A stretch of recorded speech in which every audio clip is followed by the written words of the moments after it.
J'ai vécu des choses que beaucoup rangeraient dans la case spiritualité. Des sorties hors du corps, des rêves lucides et des perceptions qui débordent du cadre habituel. Et pourtant, je ne me suis presque jamais sentie à ma place dans la spiritualité. Pas parce que je n'ai rien vécu, au contraire, justement, c'est peut-être à cause de ça. Parce que ce que j'ai vécu ne m'a jamais donné envie de me mettre à genoux devant un grand concept cosmique avec option poudre d'étoiles et soumission incluse. Ce que ça m'a donné, au contraire, c'est une envie encore plus forte de revenir au réel, au corps, à la présence et à quelque chose de simple et profondément vivant. Et oui. Donc, pendant longtemps, je me suis sentie un peu entre deux mondes, trop sensible pour faire semblant que l'invisible n'existe pas, et trop lucide pour entrer dans certains discours spirituels sans se sentir que quelque chose ne sonnait faux pour moi. Je me suis jamais retrouvée dans les récits de monde supérieur, monde inférieur, hiérarchie vibratoire, élévation à atteindre ou abandon à une puissance extérieure qui serait mieux que moi et que nous. Il y avait toujours un truc qui coinçait, comme si on me parlait d'unité en recriant de la séparation partout, et comme si on me parlait du divin, mais on me demandait au passage de me quitter un peu moi-même. Et ça, dans mon corps, lui, il n'a jamais vraiment signé le contrat, et c'est toujours le cas. Et dans cette vidéo, j'ai envie de poser ça clairement.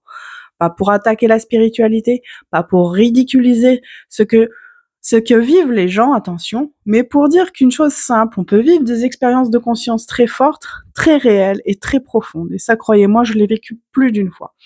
Sans adhérer à un discours qui nous coupe du vivant, et parfois même c'est là que la vérité commence. En tout cas, c'est là que je crois qu'il y a une confusion énorme dans beaucoup de parcours. On pense que vivre quelque chose d'extraordinaire donne automatiquement raison au récit qu'on met autour. Alors que pas du tout. Tu peux vivre une sortie hors du corps et raconter derrière une histoire qui t'éloigne de toi. Tu peux faire un rêve lucide et en tirer une conclusion très mentale, très hiérarchique, très séparée. Et ça, tu peux le voir souvent. Et tu peux sentir des présences, des chants, des mouvements subtils, et malgré tout, rester déconnecté de ton corps, de tes émotions, de ta vérité simple. Et ça, il faut oser le dire, parce que l'expérience n'est pas le problème. Le problème, c'est l'interprétation. Et moi, ce qui m'a toujours dérangé, ce n'est pas l'invisible. Je suis née avec et je vis avec depuis toujours. C'est la façon dont certains discours utilisent l'invisible pour recréer du pouvoir, de la hiérarchie, de la peur ou de la dépendance. Comme si plus tu étais perché, plus c'était vrai. Comme si plus c'était inaccessible et plus c'était noble. Et comme si le corps était un étage inférieur à dépasser. Comme si l'humain était une erreur temporaire sur le chemin du grand retour cosmique. Franchement. Moi, ça m'a jamais parlé et parce que c'est là que j'ai ressenti dans mes expériences, ce n'est pas une invitation à fuir l'humain et mon incarnation n'est pas du tout à fuir mon humanité, je suis venue l'habiter encore plus. Et le vrai nœud à mes yeux, il est là. Beaucoup de gens cherchent la lumière pour éviter la rencontre, la vraie. La rencontre avec soi et la vie, la sensation. Et l'émotion brute, le système nerveux qui panique, le besoin d'amour, la peur d'être seul, la fatigue intérieure, la honte et surtout la dépendance. Et puis ce fameux vide aussi, ce trop plein aussi. On préfère parfois parler d'ascension plutôt que d'avouer qu'on n'arrive pas à poser une limite claire à quelqu'un en fait. Donc on préfère parler de fréquence plutôt que de reconnaître qu'on est dissocié. Voilà. Et on préfère dire je m'abandonne au divin, alors qu'en vrai, honnêtement, on n'arrive plus à sentir ce qu'on veut, ce qu'on refuse, ce qui est juste pour nous, et on perd notre responsabilité et notre libre arbitre. Et là, il faut être honnête, parce qu'il y a un moment où le langage spirituel devient une façon élégante de ne plus se rencontrer, une façon chic de se quitter, une façon chic d'avoir une voix douce, de jolis mots et parfois un abandon intérieur très réel à notre responsabilité de co-créateur. Et moi, je n'ai jamais pu faire semblant avec ça. C'est comme ça, si le programme était là. Parce que dans mon vécu, plus quelque chose était juste, plus ça me ramenait dans mon axe, et pas plus loin de moi, plus près, plus simple, plus sobre, plus incarné. Attention. Je vais te donner un exemple très concret. Tu vis une expérience forte, tu sens quelque chose d'immense, ton mental ne comprend pas tout, et c'est ok, et c'est normal. Et là, au lieu de laisser l'expérience infuser dans ton corps, dans le temps, dans le silence, tu tombes sur un discours tout prêt. On t'explique que, ce que ça veut dire, on te donne la carte, le classement, ça rassure, hein. Le niveau aussi, on te donne, le monde d'origine. Ah oui, puis on parle aussi de mission, de rôle, etc. Le costume énergétique presque repassé au fer, et surtout, sur le moment, ça rassure, voilà. Parce que le mental adore quand il peut ranger l'inconnu dans une boîte, même une boîte galactique, hein, attention. Mais souvent, ce soulagement a un prix. Et le prix, c'est que tu commences à regarder ton vécu à travers le récit des autres. Tu ne pars plus de ce que ton corps sent. Tu pars de ce qu'il faudrait que ton expérience veut dire, en fait. Et là, tu te coupes doucement, poliment, spirituellement bien emballé.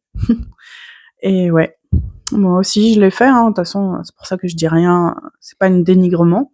Pour moi, la vraie question n'a jamais été qu'est-ce que j'ai vécu exactement dans la grande architecture cosmique. Pour moi, la vraie question, c'était qu'est-ce que ça fait dans mon corps, qu'est-ce que ça ouvre en moi, est-ce que ça me rend plus présente, et qu'est-ce que j'en fous ici dans la vraie vie, dans le vrai, et est-ce que ça me rend plus reliée, est-ce que ça me rend plus simple aussi, ou au contraire, est-ce que ça me fait partir dans la tête? Voilà. Est-ce que ça me fait sentir spéciale aussi? Est-ce que ça me prépare est-ce que ça me sépare des autres aussi?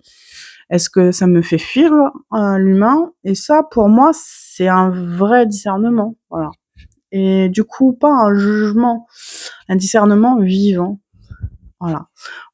Et c'est pour ça que la philosophie du Tao me parle plus déjà. Pas comme un dogme, comme une sensation de justesse. Le Tao ne parle pas et ne te demande pas de te soumettre à un divin extérieur, à quelque chose d'extérieur. Il te rappelle que la vie circule déjà en toi, que le mouvement juste n'est pas forcément spectaculaire, que l'unité n'a pas besoin d'écraser les polarités pour exister, et qu'il n'y a pas d'un côté le haut pur et de l'autre le bas impur. Et qu'il y a un vivant en mouvement, en équilibre, une danse, une intelligence qui n'a pas besoin de théâtre permanent pour être profonde. Et ça, je le ressens justement dans le corps. Parce que quand une vision est juste, le corps respire. Et il ne se contracte pas, il n'essaie pas de grimper, il n'essaie pas de mériter, il ne cherche pas à devenir plus spirituel, plus pur, il descend, il habite le vivant, il s'ouvre, il s'apaise, il s'allège, il se sent libre, il revient. Et là, je crois profondément on fait partie d'un tout, et qu'on est ce tout, et que dès qu'on recrée une séparation rigide entre le nous et le divin, on réinstalle une distance qui n'a pas besoin d'être là. Pas une distance de respect, une distance de coupure, et cette coupure, on la paie souvent très cher. On la paie en confusion, en soumission, en perte de discernement et en déconnexion de soi, en difficulté à sentir ce qui est juste, et parfois même une incapacité à vivre simplement une relation humaine, saine, concrète, incarnée, parce qu'on plane sur l'amour, mais on n'habite pas la pièce. Donc, aujourd'hui, je cherche plus à rentrer dans un milieu spirituel, je cherche à rester en vérité. Et pour moi, cette vérité est simple. Oui, il existe des expériences de conscience qui dépassent le cadre ordinaire, j'en ai vécu des milliers. Et oui, l'invisible fait partie du réel, il est invisible. Et oui, il existe des perceptions que tout le monde ne vit pas de la même façon, mais non, ça n'oblige pas à avaler un récit qui me sépare de moi. Non, ça m'oblige pas à hiérarchiser le vivant, à mettre une moralisation sur le vivant. Non, ça m'oblige pas à me soumettre. Et surtout, ça ne m'oblige pas à quitter mon humanité pour me ressentir reliée.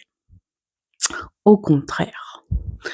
Plus c'est vrai, plus ça me ramène ici, dans mon corps, dans mon cœur et dans ma respiration, dans ma façon d'aimer, dans ma façon d'être en lien, dans ma capacité à sentir quand quelque chose sonne juste et quand ça sent le décor bien peint avec des caves émotionnelles non visitées. Oui, c'est là. Il fallait le dire. Et donc, j'aimerais vraiment te montrer et te poser une question. Est-ce que toi aussi tu as déjà ressenti ce décalage? Le fait de vivre des choses profondes sans te reconnaître dans les discours qui vont avec. Peux me le dire en commentaire. Et s'il y a un passage qui a fait bouger quelque chose en toi, raconte-moi lequel. Et puis sur cette chaîne, je continue justement à explorer ça. Le corps, la conscience et le cœur, l'humain sans costume trop serré pour le vivre. Si tu veux continuer à suivre mes vidéos, tu as juste à appuyer sur la petite cloche pour recevoir les notifications, tout simplement. Et tu découvriras aussi mes services d'accompagnement sur www.phoenixadeline.com. Tu as tout ça en bas dans la description. Voilà. À bientôt.